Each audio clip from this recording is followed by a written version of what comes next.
So this is great news. It's big news. The Bitcoin ETF, it looks as though it has now been approved. Now, for years and years and years, institutional investors have had huge advantage over the common person. And something that I consider to be like unusual today is this. So Gary Gensler, sorry, I got a bit of a wheeze in my throat. Gary Gensler, the potato-headed nutsack head of the SEC, has put a thread on Twitter saying there's a few things to keep in mind if you're considering investing in crypto assets.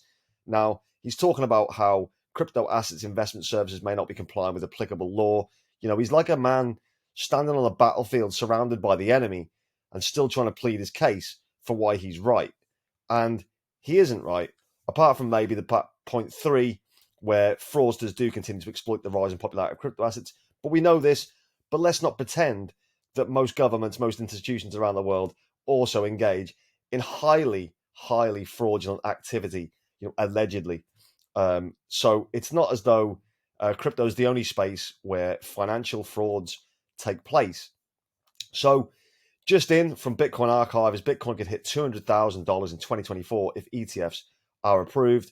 Now, if we look at this Bitcoin price upside from US spot and ETF approval, we know that Bitcoin is pumping today as a result of a lot of this potential news. The US SEC is expected to approve spot ETFs for a Bitcoin imminently. How imminently? Well, people are saying that it could be as early as Wednesday. So CNBC, a popular, I imagine, news broadcast service in America, says Bitcoin ETF news. CNBC reports that spot Bitcoin EFT is likely to be approved on Wednesday, potentially trading on Thursday or Friday. According to them, the background work of Bitcoin ETF is nearing completion and Bitcoin ETF will be live soon. Obviously, feel free to follow any of these people here. Go and have a look at the videos yourself. If we look at this is like a fee schedule, fee after waiver. So you've got Grayscale in there, you've got BlackRock, Bitwise, VanEck, Fidelity, Invesco, Valkyrie. They're all in there. And it shows you, kind of what their fees are. But there's been a bit of a battle on this because they're trying to get as many people in as possible for the lowest fee possible. So if we look at the ETF wars here, BlackRock had the initial fees of 0.2%, long fees, 2%, 0.3% for long-term fees.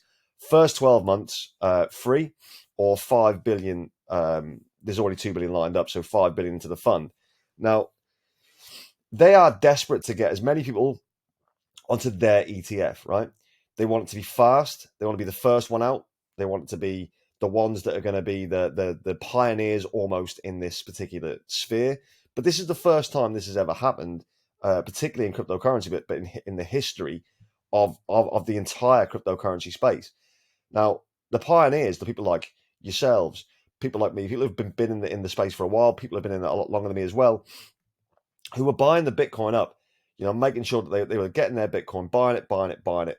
And this is one of the first times in human history where we have been able to secure the asset, buy the asset, watch the asset mature to a certain level, and then the investors and the institutions and all the big boys have to then come in and buy it from us.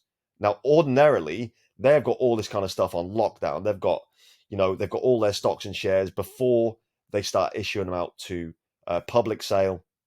This is the other way around, and this makes it really interesting because for the first time, we have got the ability to go, we sell to them. Now, normally we're buying off them. We're just trying to play the game. A game that's been rigged against us for so long.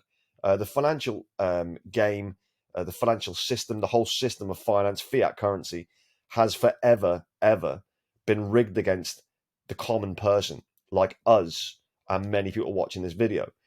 And finally, there could be a changing of the tide, basically. So for the first time, we've got the ability to do this, sell it to them. But what it does mean as well is that these are not just hoping for these little fees here. These fees are completely insignificant to what these want. So obviously there's a bigger game at play here. Now, it could be the fact that they want to take, as much of the cryptocurrency, particularly Bitcoin, out of the market to prevent anyone from like us holding it for a longer term, things like that. That's a possibility. There's obviously another reason why they want to keep pushing this further, probably to kind of stop us doing anything in the future, which is why I believe this is the very last wild west crypto bull run that we're ever going to see. And there's something exciting about that, but also something a little bit like, oh, well, it's now or never. So we now have the ability to continue to build our alt positions, because our alt positions, they started to get wrecked a little bit over the last 48 hours, but there are other reasons why I think that we can do more in this bull run than ever before. Because can you imagine in 2028, 2030, you're going to have the news channels going, oh, this has been a great year for Bitcoin. It's at 8% this year.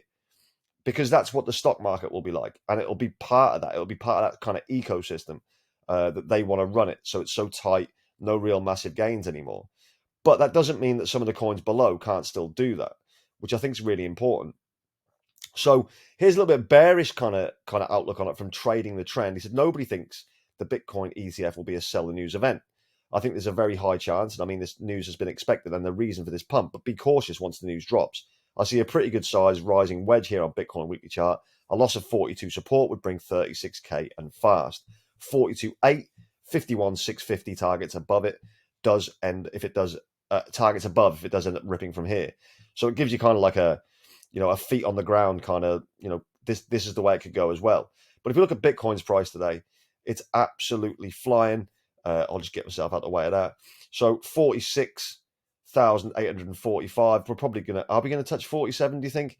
Yeah, it's probably likely. This is the 24-hour period. So people are obviously buying in anticipation of the news. I imagine that's probably more the case. But also it could be that the institutions are now going live with their purchases. We don't know yet, but I imagine when they do start coming in at such a rate, I think Bitcoin could travel fast upwards very, very quickly. It'll have pullbacks. I think everything will have pullbacks along the way in a bull market, in a bear market, up and down, up and down. But the overall trend should continue to go up right the way through, in my opinion, until 2025. But then what does that mean next? So what happens next? So, okay, when this Bitcoin ETF gets approved, which we think is probably now, or at least within the next 24 to 48 hours, I think that'll have a significant impact on Bitcoin's price, either one way or the other. But obviously, you've got the halving event in April coming up as well, which is going to be massive. But then what happens next? So the next thing that will happen is there'll be an Ethereum ETF. So money will then start flowing into Ethereum. Ethereum's price will start going ham and going right up there. And then what's next? Maybe BNB, maybe a Solana ETF. Then maybe, as you go down, there could be another one for Cardano. It could just keep going. But what that means is that each time it does that, the prices will go up. But I also think that once these, when there's a project that's gone onto the ETF, I think that will probably be the end of the parabolic price moves in the future. So this bull market, I believe, is the last one. So we've got to really position ourselves accordingly, because for me, it's about getting the wealth that I need to try and live the rest of my life comfortably. And that's the goal for this particular bull run, because I'm not sure there'll be another one like it. Yeah, there will be like new products. There'll be new sectors coming into cryptocurrency within the next 4 years. And again, they could do very, very well. They could do 100x's, 200x's, because we're able to still get in on that ground floor level. Whereas a lot of the time, particularly in stocks and shares, they're kind of already moved a bit too much. By the time we get there, yeah, there's still potential for growth, and people will still make money from stocks, but nowhere near the parabolic returns we've seen from cryptocurrency over the years. So it's quite important. I think it's significant. If you enjoyed this video, by the way, please smash the like button. I really do appreciate when you guys do that. Subscriber-wise, we're getting closer. We're on 2,992,000 subscribers. Can we get to 3,000 by the end of the day to celebrate this potentially fantastic news? I'd really appreciate it if you can smash that subscribe button as well. Every day we upload a video about cryptocurrencies, various different ones along the way. There may be one there that you like. Go and check back through some of the videos. If I resonate with you, that'd be fantastic. Smash the subscribe button. Comment below, what do you think's next for this news about the Bitcoin ETF? What do you think's next? How do you think the next bull market will play out? How do you think the one we're currently edging into will also play out? And what do you think the price will do at the point just after the Bitcoin halving? I'm always going to be interested to hear what you guys have to say. I try to reply to every comment that I get, and I'll continue to do that for as long as I'm humanly possible. Wherever you are in the world, whatever you're doing, have an amazing day. Have a fantastic evening. And as always, I'll see you tomorrow. Take care. Goodbye.